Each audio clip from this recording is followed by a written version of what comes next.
Hi good morning. അപ്പോൾ ഇതാ ഇന്നത്തെ നമ്മുടെ കറി എന്ന് പറയുന്നത് ഒരു അടിപൊളി മോരുകറിയാണ്. നമ്മുടെ ക്യാരറ്റും പഴവും ചേർത്തിട്ടുള്ള മോരുകറി. നിങ്ങൾ ഇതുപോലെ മോരുകറി ഉണ്ടാക്കി നോക്കിയിട്ടില്ലെങ്കിൽ ഉറപ്പായിട്ടൊന്ന് ഉണ്ടാക്കി നോക്കിക്കോളൂ, നന്നായിട്ട് ഇഷ്ടപ്പെടും. ഇതാ ക്യാരറ്റും അതുപോലെ പഴത്തിൻ്റെ കഷ്ണങ്ങളും എല്ലാം കാണാൻ പറ്റുന്നുണ്ട്. അപ്പോൾ നമുക്ക് എങ്ങനെയാണ് നമ്മുടെ ഈ ക്യാരറ്റ് പഴം മോരുകറി തയ്യാറാക്കുന്നതെന്ന് നോക്കാം. നമുക്ക് നമ്മുടെ ഇൻഗ്രീഡിയൻസ് നോക്കാം. നമ്മളിപ്പോൾ ഒരു ക്യാരറ്റ് എടുത്തിട്ടുണ്ട്, അതുപോലെ ഒരു ചെറിയ ഏത്തപ്പഴം എടുത്തിട്ടുണ്ട്. ഏത്തപ്പഴത്തിനെ പോലെ തന്നെ ചെറിയ ക്യാരറ്റ് മതി കേട്ടോ, വലിയ ക്യാരറ്റൊന്നും വേണ്ട. പിന്നെ ഒരു 2-3 പച്ചമുളക്, നമ്മുടെ എരിവനുസരിച്ച് പച്ചമുളക് എടുക്കാം. ഉള്ളി എടുക്കുക, ഉള്ളി നമുക്ക് വറവിടാനാണ്. പിന്നെ വേണ്ടത് നമ്മുടെ തൈര് അധികം പുളിയില്ലാത്ത തൈര്, ചെറിയ പുളിയുള്ള തൈര് എടുക്കുക. ഒരുപാട് പുളിയുള്ള തൈരാണെങ്കിൽ നമുക്ക് വേറെ ഇൻഗ്രീഡിയൻസ് ഒക്കെ കൂട്ടി ചേർക്കേണ്ടി വരും. അതുകൊണ്ടാണ് നമ്മൾ ഒരു മീഡിയം പുളിയുള്ള തൈര് എടുക്കുക എന്ന് പറയുന്നത്. അപ്പോൾ ആദ്യം നമുക്ക് ഈ ക്യാരറ്റ് വേവിക്കാൻ വയ്ക്കാം. ക്യാരറ്റിന് പഴത്തിനേക്കാൾ വേവ് കൂടുതലാണ്, അതുകൊണ്ട് ക്യാരറ്റ് ഒന്ന് പകുതി കുക്കായിട്ട് വേണം നമുക്ക് പഴം വേവിക്കാനായിട്ട്.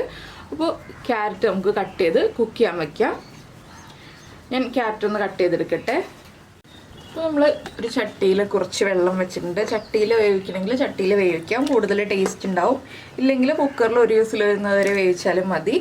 അപ്പോൾ നമ്മൾ ക്യാരറ്റ് വെള്ളത്തിലേക്ക് ഇട്ടിട്ടുണ്ട്. ഇതിൻ്റെ കൂടെ ഒരു 2 തണ്ട് കറിവേപ്പില, അതുപോലെ തന്നെ പച്ചമുളകൊന്ന് സ്പ്ലിറ്റ് ചെയ്ത് ഇട്ട് കൊടുക്കുന്നുണ്ട്. ആവശ്യത്തിന് ഉപ്പ്, നമ്മുടെ പഴത്തിനും കൂടി ചേർത്തിട്ടുള്ള ഉപ്പാണ് ഞാനിപ്പോൾ ചേർക്കുന്നത്. 1/2 ടീസ്പൂൺ മഞ്ഞൾപ്പൊടി, 1/2 ടീസ്പൂൺ എരിവുള്ള മുളക് പൊടി. കാശ്മീരി ചില്ലി പൗഡർ ആണെങ്കിൽ 1 ടീസ്പൂൺ ചേർക്കാം കേട്ടോ. പിന്നെ ഒരു 1/4 ടീസ്പൂൺ ജീരകം പൊടിച്ചു വെച്ചത്, 1/4 ടീസ്പൂൺ മതി ജീരകപ്പൊടി.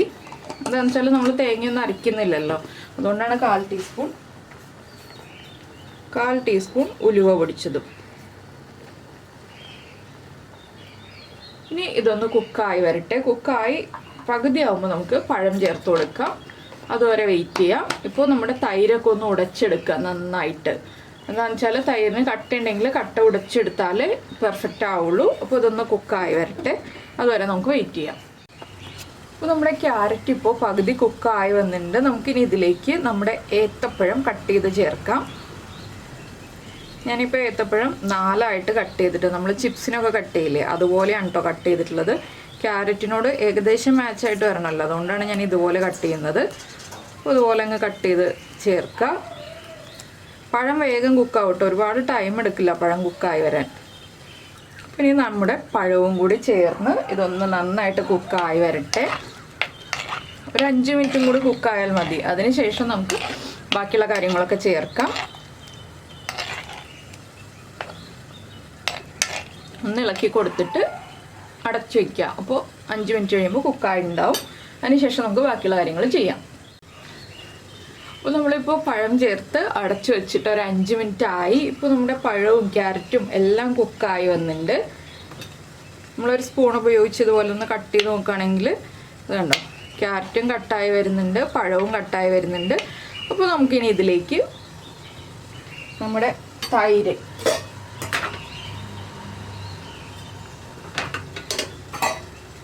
ചേർത്ത് കൊടുക്കാം. തൈര് ചേർത്ത് കൊടുക്കുമ്പോൾ ഉടനെ തന്നെ ഇളക്കി കൊടുക്കണം.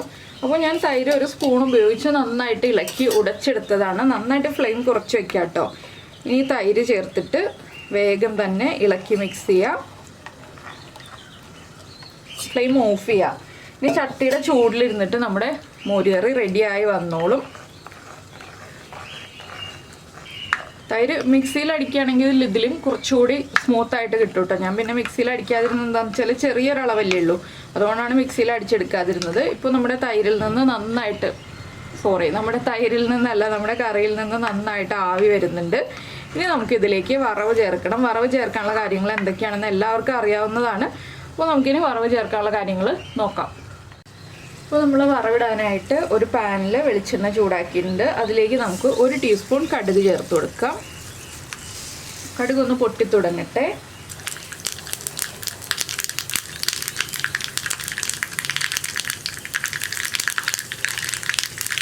കടുക് പൊട്ടിക്കൊണ്ടിരിക്കുമ്പോൾ തന്നെ നമുക്കൊരു 1/2 ടീസ്പൂൺ ഉലുവയും കൂടി ചേർത്ത് കൊടുക്കാം.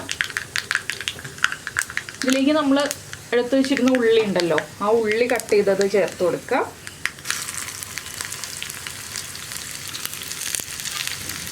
പിന്നെ ഒരു 3 വറ്റൽമുളക്.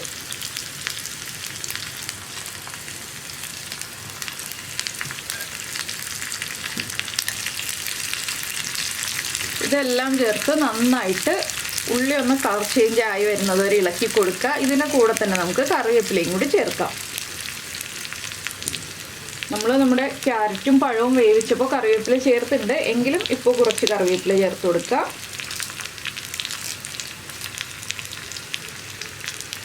ഈ ഉള്ളി ഒന്ന് കളർ മാറി വരട്ടെ. അപ്പോൾ നമ്മൾ സാധാരണ മോരുകറിയിൽ ചേർക്കുന്ന പഞ്ചസാര ഈ ഒരു മോരുകറിയിൽ ചേർക്കുന്നില്ല കേട്ടോ. എന്താണെന്ന് വെച്ചാൽ പഴത്തിനും മധുരമുള്ളതാണ്, ക്യാരറ്റിനും മധുരമുള്ളതാണ്. അപ്പോൾ നമ്മൾ പഞ്ചസാര ചേർക്കേണ്ട ആവശ്യമില്ല. ആ ഒരു പഴത്തിൻ്റെയും ക്യാരറ്റിൻ്റെയും മധുരം കൊണ്ട് തന്നെ പുളിയൊക്കെ അത്യാവശ്യം ബാലൻസ് ആയിക്കോളും. പിന്നെ ഈ ഒരു മോരുകറിയിൽ നമ്മൾ മുളക് പൊടി കൂടുതൽ ചേർത്തിട്ടുണ്ട്. സാധാരണ 1/4 ടീസ്പൂൺ മുളക് പൊടിയാണ് ചേർക്കാറുള്ളത്. ഇതിൽ 1/2 ടീസ്പൂൺ മുളക് പൊടി ചേർത്തിരിക്കുന്നതുകൊണ്ട് നമുക്ക് വറവിടുമ്പോൾ മുളക് പൊടി ചേർക്കേണ്ട ആവശ്യമില്ല.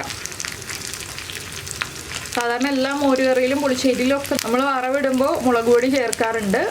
അപ്പോൾ ഇതിൽ അതിൻ്റെയും ആവശ്യമില്ല. അങ്ങനെ ചെറിയ ചെറിയ വ്യത്യാസങ്ങളാണ് സാധാരണ മോരുകറിയിൽ നിന്ന് ഈ ഒരു മോരുകറിക്കുള്ളത്.